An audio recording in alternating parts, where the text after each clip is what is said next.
Soyez bénis et continuez dans cette voie. Et sachez que Living Word Ministry, c'est votre famille. Et nous sommes pour vous, vos mamans et vos papas. Que le nom du Seigneur soit béni. Dieu est bon. Et sa miséricorde durera toujours. Comme c'est la fête des mères, je vais prendre 3 mères, 3 femmes dans les évangiles et à travers ces 3 femmes, enseigner à nos mamans de cultiver les qualités de ces femmes qui sont des exemples spirituels. Et mon désir, c'est que les hommes et les femmes, et en particulier les mamans, eh bien, pendant cette fête, vous développez les qualités qu'on trouve dans ces 3 femmes, les 3 maris. Aujourd'hui, je vais vous parler un peu des 3 maris. Marie, mère de Jésus, Marie de Béthanie et Marie de Magdala. Donc le thème de mon message, les 3 maris des évangiles. Les 3 maris. La première Marie que nous allons aborder, c'est Marie, mère de Jésus. Et Marie vient d'un mot hébreu qui signifie Myriam. Et Myriam veut dire princesse, Myriam veut dire aimée. Donc, en cette fête des mères, le Seigneur vous dit, vous les mamans, que vous êtes des princesses. Mais bien plus, vous êtes aimés de Dieu. C'est pourquoi Dieu, qui a tant aimé le monde, a choisi une femme en la personne de Marie, mère de Jésus, pour s'aimer dans son sein, le Seigneur Jésus. Dans le livre de Luc au chapitre 1, il nous est dit, Luc chapitre 1, il nous est dit dans Luc chapitre 1, au verset 28, l'ange entra chez elle c'est Marie, et dit, je te salue, toi à qui une grâce a été faite, le Seigneur est avec toi. Que ce dimanche, la grâce du Seigneur soit avec vous. Amen. Dieu a envoyé un messager céleste, un ange. Pas n'importe quel ange. L'archange Gabriel. Dans la classification des anges, les archanges sont au haut niveau. L'archange Michael, l'archange Gabriel.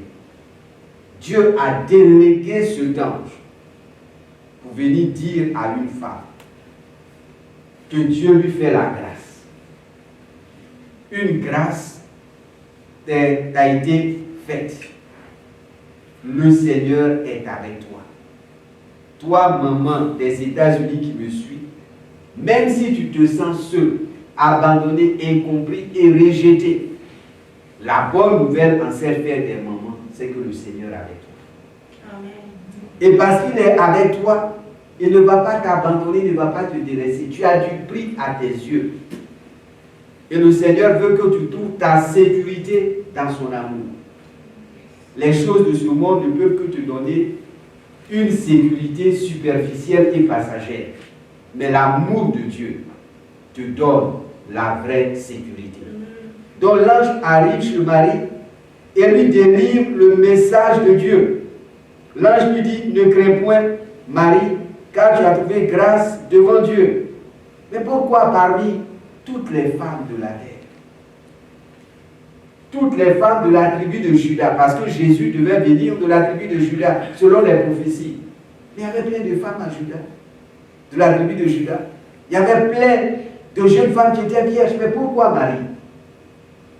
Parce que Dieu a trouvé en Marie des qualités qui la rendaient disponible à recevoir dans son sein le Fils de Dieu. Et vous aussi, les mamans du Living Word Ministry et les mamans qui nous suivent, parce que vous avez trouvé grâce aux yeux de Dieu, mon désir et ma prière, c'est que ces qualités de Marie se développent en vous. Marie était une femme de foi. quand l'ange lui a délivré le message du Seigneur, elle a cru en ce message. Elle a cru en ce message. Après le dialogue que les deux ont eu, Marie a cru en ce message parce que quand elle a dit qu'il me soit fait selon la volonté du Seigneur, si tu ne crois pas, comment tu peux marcher dans la volonté? Donc c'était une femme de foi. Et parce qu'elle était une femme de foi, c'était une femme sensible dans le monde spirituel. L'événement qui se produit entre Marie et Gabriel, c'est un événement du surnaturel. Marie avait ses yeux spirituels ouverts, ses oreilles spirituelles ouvertes, parce qu'un ange est un esprit. Donc pour voir un ange, il faut que vos yeux spirituels et vos oreilles spirituelles puissent être ouvertes. Mon désir, c'est que les yeux de votre cœur soient ouverts dans le monde de l'esprit. Pour que vous aussi, en tant que des mamans, comme la première femme qui a vu un ange, Agar, je ne parle pas de elle, parce que les anges qu'ils ont vus, ce n'était pas un bon message. C'était les chérubins qui avaient des épées flamboyantes. Elle et Adam, on venait de les expulser du jardin. Mais que vous ayez vos yeux spirituels ouverts, pour que vous voyiez ce monde de l'esprit dans lequel nous fonctionnons. Parce que vous nous portez, vous nous protégez. Et si vous êtes aveugle spirituellement, c'est dangereux pour votre maison, pour votre famille, pour vos enfants. Marie avait les yeux spirituels ouverts. Elle a vu Gabriel, elle a entendu Gabriel. Et après que Gabriel lui a dit que tu vas donner naissance au Fils de Dieu, quelle est la réponse de Marie? Verset 38. Marie dit, je suis la servante du Seigneur, qu'il me soit fait selon sa parole. Est-ce que nos sœurs et nos mamans peuvent dire, je suis la servante de Jésus, je suis au service de Jésus, non plus ma volonté, mais la volonté du Seigneur. Ce n'est pas des paroles légères que Marie a prononcées. Elle a cru en ce que l'ange a dit, mais elle avait le courage. Parce que devenir enceinte, ça voulait dire tout simplement, elle allait perdre Joseph. Ils étaient engagés, fiancés. Si elle tombe enceinte, c'est-à-dire qu'elle a été infidèle à Joseph. Donc elle va perdre son fiancé. Elle sera rejetée de sa famille. Elle sera rejetée de la communauté et même lapidée à mort. Mais elle a mis la volonté de Dieu au-dessus de tout. C'est pour ça qu'on l'a appelée bienheureuse quand Élisabeth va prononcer le Magnificat à l'honneur de Marie. C'était une femme de courage. Et vous les mamans, vous êtes déjà des femmes de courage. Mais je vous encourage encore, dans un monde difficile d'opposition, d'obstacles, de vous raviver de courage. Marie n'a pas regardé les dangers, les conséquences de son obéissance à la volonté de Dieu. Quelqu'un dit, la volonté de Dieu coûte, mais à la fin rapporte toujours. Je reprends. La volonté de Dieu coûte. Faire la volonté de Dieu, ça coûte.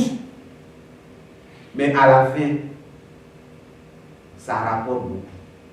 Parce que Jésus a accepté de faire la volonté de Dieu. En allant mourir à la croix, il a connu la résurrection, la glorification. Et aujourd'hui, Jésus a des millions et des millions, pour ne pas dire des milliards depuis 2000 ans, de frères et de sœurs.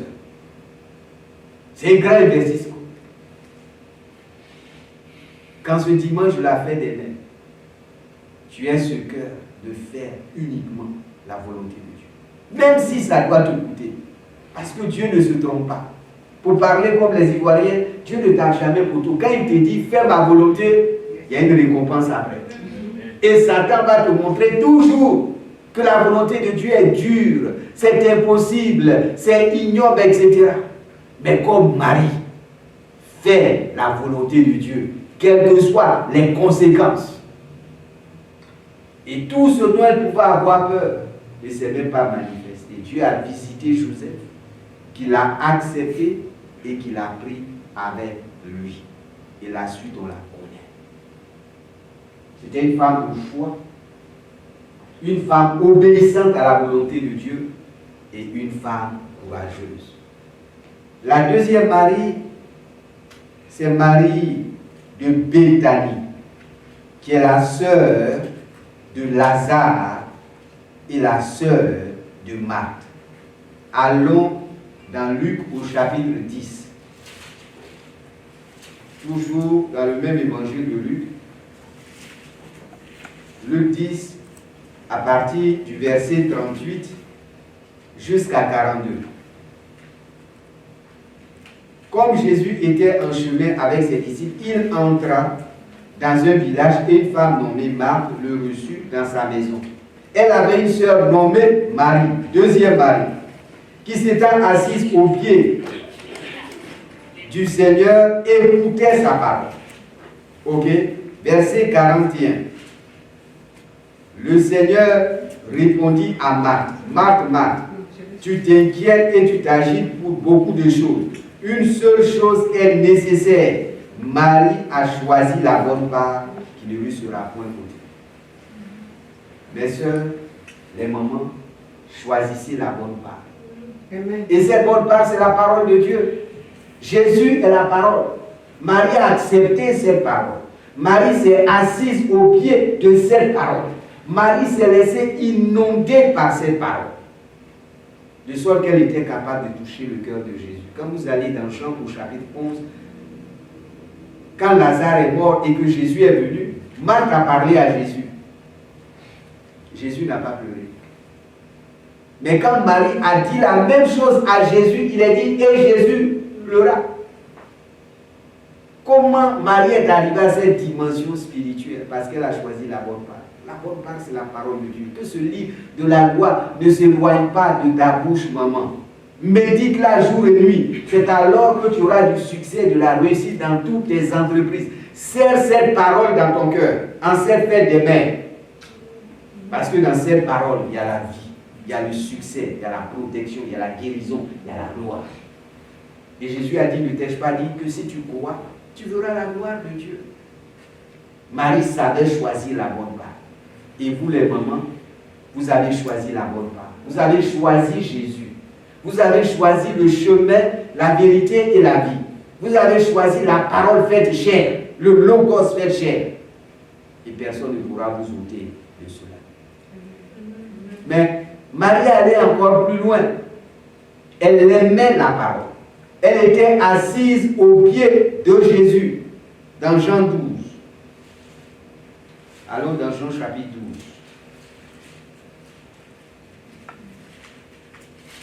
Jean 12, verset 3.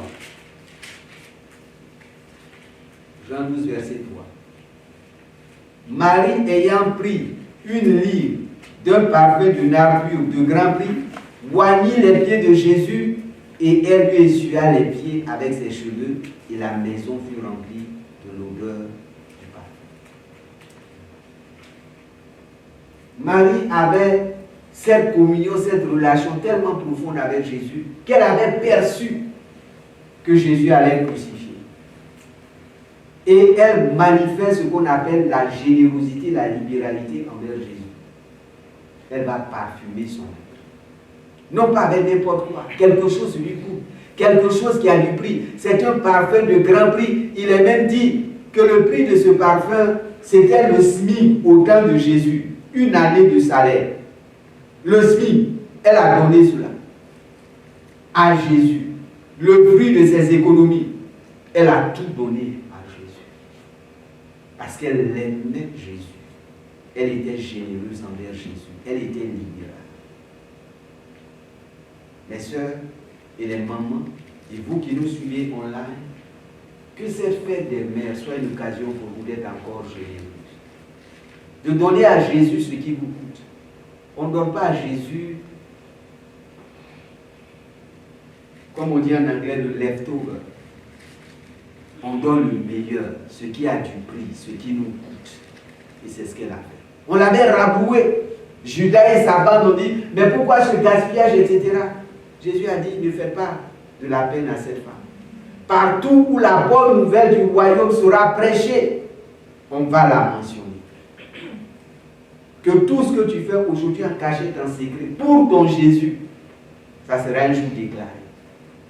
Parce que tu as du prix et tu as la valeur. Et enfin, la troisième Marie, c'est Marie de Magdala.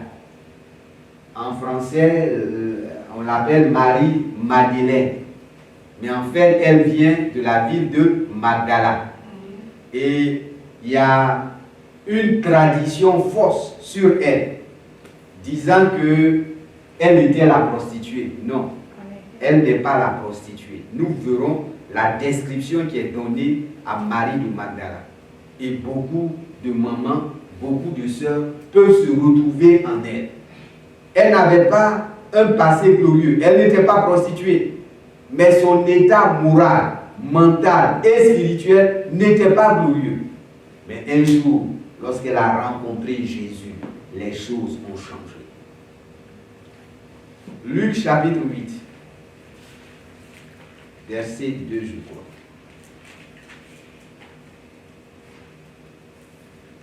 Luc 8, 2.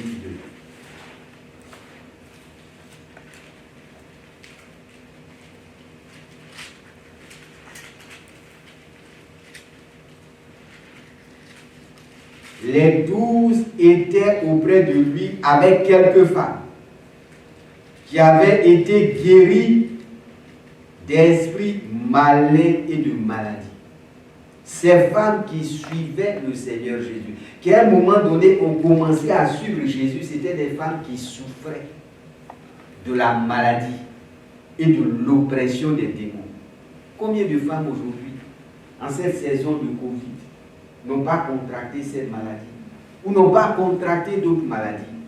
La bonne nouvelle, c'est que ce Jésus est venu pour guérir. Pour guérir l'âme, pour guérir le corps, pour guérir aussi l'esprit. Et on continue, spécialement pour Marie, il est dit Marie dite de Magdala. C'est de ça qu'il s'agit, c'est sa description, c'est sa biographie, de laquelle étaient sortis 7 démons. Marie était possédée, était tourmentée, était opprimée. C'est aujourd'hui le cas de beaucoup de nos sœurs, de nos mamans. À cause de mauvais choix de la vie, à cause des réclamations ancestraux, etc., ou des pratiques dans le monde des ténèbres, se sont fait posséder, contrôler par des démons. Mais Jésus est passé par là. Et Jésus a délivré cette femme. Et la vie de cette femme a changé. Quand elle a été délivrée des 7 démons, elle a suivi Jésus jusqu'à la croix. Quand les hommes, les apôtres, Simon-Pierre, qui parlaient de façon bravache, on a dit, tu le connais? Il dit non, je ne le connais pas. Tous les hommes ont abandonné Jésus, sauf Jean. Mais les femmes étaient là. Et parmi ces femmes, il y avait Marie de Magdala. Après avoir été délivrée par le Seigneur, elle a cru en ce Jésus. Elle a dédicacé sa vie à ce Jésus. Elle n'avait pas peur de la mort pour suivre Jésus. Elle était au pied de la croix. Elle a vu Jésus prononcer les 7 paroles. Jésus rendit l'esprit et l'âme. Elle était là. Et le dimanche, avec un groupe de femmes, elles sont parties avec des parfums, etc., pour essayer d'embaumer le corps de Jésus. Mais si nous suivons la suite, il nous est dit de laquelle étaient sortis 7 démons. Jeanne, femme de Cousa, intendant d'Hérode, Suzanne et plusieurs autres qui faisaient quoi? Qui assistaient Jésus de leur bien. Quand cette Marie a été délivrée, cette Marie a été guérie, et ce groupe de femmes, non seulement elles ont cru en Jésus, elles ont suivi Jésus, mais elles supportaient et soutenaient le ministère du Seigneur Jésus. Je suis fier des mamans de Living Word Ministries pour le soutien que vous apportez à ce ministère. Et je veux que toi qui nous suis online, quand tu appartiens à une église, tu appartiens à un ministère qui a béni ta vie par le salut, par la guérison, par la délivrance, par la parole de Dieu qu'on te prêche tous les dimanches, par la prière qu'on fait sur toi. Sois comme ces femmes, sois comme Marie de Magdala. Soutiens cette église, soutiens ton pasteur, soutiens le ministère. C'est à cela que Dieu nous appelle. On est sauvés pour servir. Servir avec notre temps, nos talents, notre énergie, mais nos moyens matériels et financiers. Elles ont assisté le ministère de Jésus. Ça me surprend. On a cité une liste de femmes qui ont assisté Jésus, mais on n'a pas cité une liste d'hommes qui ont soutenu Jésus. Hommes, soyez généreux comme les femmes. Si on faisait des sondages dans nos églises, ceux qui donnent le plus dans les églises pour l'œuvre de Dieu, ce sont les femmes. Les hommes aiment tout calculer quand il s'agit de l'œuvre de Dieu. Mais quand il s'agit des choses qu'il ne faut pas, il ne calcule pas. Un homme ne calcule pas pour acheter le cell phone le plus avancé, le plus coûteux, alors qu'il a un autre cell phone déjà. Mais quand on lui dit, donne à l'œuvre de Dieu, 20 $ là même c'est trop. Hein? Mais ça ne gêne pas une femme de donner 500 $ à l'œuvre de Dieu, de donner 10 000, etc. Elle ne pense pas d'avoir ce ça, il n'y a pas de problème. L'œuvre de Dieu d'abord.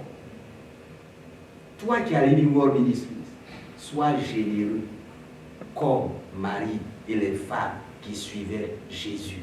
Parce que l'investissement que tu donnes à l'œuvre de Dieu, c'est un investissement qui a des récompenses éternelles. On met donc notre argent dans pas mal de choses. Derrière des clubs, derrière des partis politiques, ceci, cela, tout et tout. Et ces choses vont passer. Mais le royaume de Dieu est éternel. Ne pense jamais que quand tu soutiens une église, un ministère, un homme de Dieu, une femme de Dieu, l'œuvre de Dieu, tu perds ton argent. Non, tu ne perds pas ton argent. Tu es en train de s'aimer pour une récompense meilleure. Jésus a dit, j'avais faim, vous m'avez donné à manger.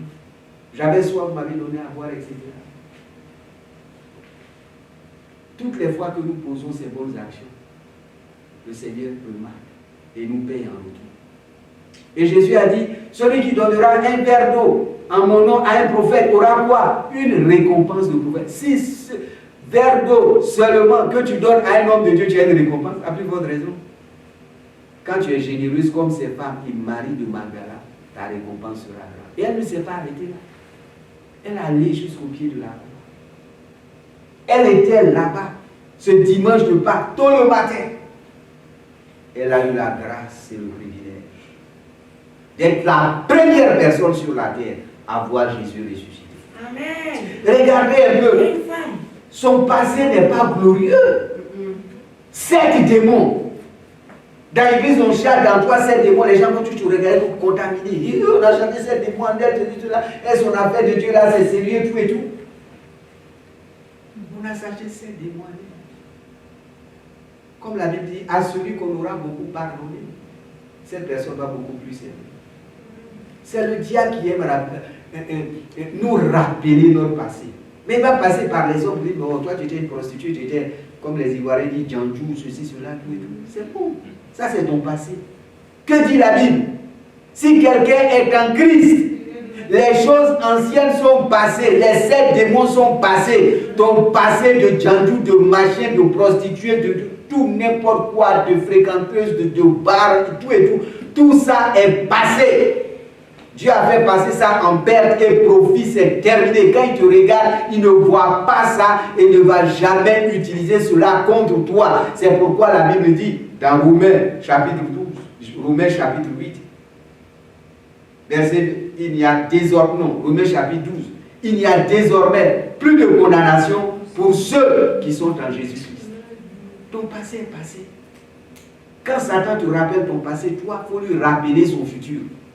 Toi, ton passé est lavé, purifié. Mais lui, son futur, c'est dans l'enfer, dans l'étang ardent de feu. Tout homme ou toute femme qui te rappelle ton passé, dit mon passé est passé. Dieu ne tient pas cela contre vous. Et elle a vu le Jésus ressuscité. Amen. Ce dimanche de Pâques, elle l'a vu ressusciter. Et la première personne dont le nom a été mentionné par Jésus après sa résurrection, Marie. Elle a dit, Rabboni, maître, ne me touche pas. Je ne suis pas encore monté au Père. Et quand il est revenu encore maintenant sur la terre, après son passage au ciel, c'est encore un groupe de femmes qui sont allées se prosterner et qui l'ont adoré. Mais à l'issue de tous ces événements, la première évangéliste, ce n'est pas Simon-Pierre, le jour de la Pentecôte, c'est encore cette Marie qui allait dire aux disciples, le Seigneur est ressuscité, il m'est apparu. Et Thomas, qui avait été choisi comme apôtre, quand on lui a dit ça, il n'a pas cru, il a douté. Quand à cette fête de Pâques, à cette fête des mères, que le Seigneur cultive ce désir d'être des évangélistes pour Jésus en nous. Il y a quelqu'un qui disait, Dieu sait pourquoi, Jésus sait pourquoi il a apparu prier à Marie. Parce que si vous voulez que quelque chose se répande partout, dites ce secret-là une fois. Tout le quartier, tout le village, toute la ville saura ça. Donc elles ont cette capacité de répandre les bonnes comme les mauvaises nouvelles. Et comme nous, on est récipiendaire de la bonne nouvelle du royaume, alors le Seigneur est apparu à Marie et aux autres femmes pour qu'elles publient cela. Quand c'est fait des mères, vous soyez comme Marie, mère de Jésus. Marie de Béthanie et Marie de Magdala. Et toutes les générations vous diront bienheureuse. Parce que vous êtes laissés utiliser par Dieu et vous allez continuer à vous laisser utiliser par Dieu. Et toi qui nous suis en cette fête des mères, pour que ces vérités soient une réalité pour toi, pour que tu profites de ces vérités, ouvre ton cœur à Jésus. Accepte Jésus dans ton cœur comme ton sauveur personnel. Tu auras la vie éternelle. Et tu seras aussi comme cette roi Marie. Car le royaume de Dieu appartient aux violents. Et si tu es violent comme cette roi Marie par la foi, tu seras sauvé et tu auras la vie éternelle. Et comme nous le disons à Living Word Ministries, la foi vient de ce qu'on entend et ce qu'on entend vient de la parole de Christ. Une fois de plus encore, bonne fête des mamans. Amen.